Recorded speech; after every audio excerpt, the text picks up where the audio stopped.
Hi,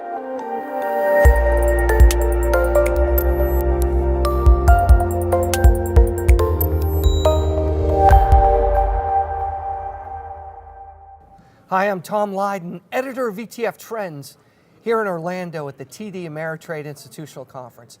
And I'm here with Chad Terry, who's the director of BlackRock. Chad, thanks for being with us. Glad to be here. So you're speaking today about a very important subject, something that investors and advisors really need to address, but we don't spend enough time talking about it, Social Security, right? Absolutely.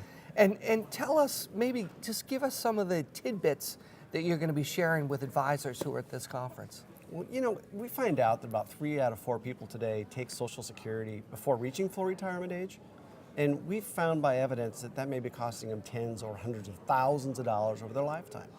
So, you know, within BlackRock, we've really made it a focal point to go out and try to educate advisors, because let's admit it's confusing. There's 75 years worth of various legislation that's gone on, and there's a lot of things just that aren't clear. And it's changing all the time, and even though, you know, the average American still depends on Social Security, bad decisions are made, right? You know, the old axiom, because I could means I should, seems to really lead that way. But again, it's just so costly. There's articles that are out there every day almost about what are the right strategies to consider, but most of those are just an article. Right. There's no execution to it. There's no way for the end user to go and try and say, model this for me. And so I think that's really where the advisor becomes very important in this conversation. So you speak to thousands of advisors and investors over the course of the year. Absolutely. What are some of the key takeaways? Not just your research, but your writing, but as an advisor and you're sitting down with a client, what do you really need to address? You really need to address longevity expectations, understanding that there's more than just 1 or 2 options available from Social Security, and then that your timing, when you decide to actually execute on those, again, is significant, probably more than most people would ever realize.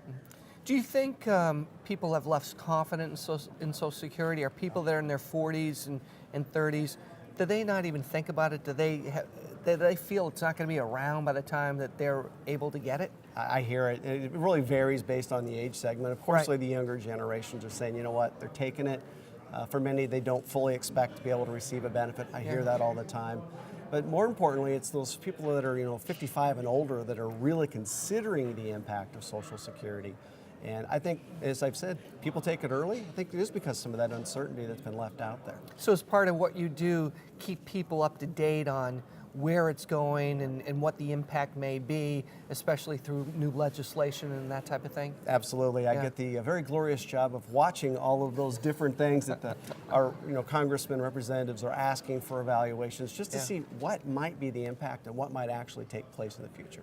So as far as an advisor or an investor, if they were to go to BlackRock's site, if they were to type in Social Security, might they be able to find some of your research and writings? Oh, absolutely. They're going to find, as a firm, maybe not specific under my name, but absolutely things I've contributed to speak to some Q&As. What are some of the things to be considering, even some checklists as to what might be the things to be doing as I approach this decision. That's great. Well, not always the sexiest subject, but very, very necessary. Chad, thanks so much for being with us today. Our pleasure. Appreciate Thank you very much. Thank you.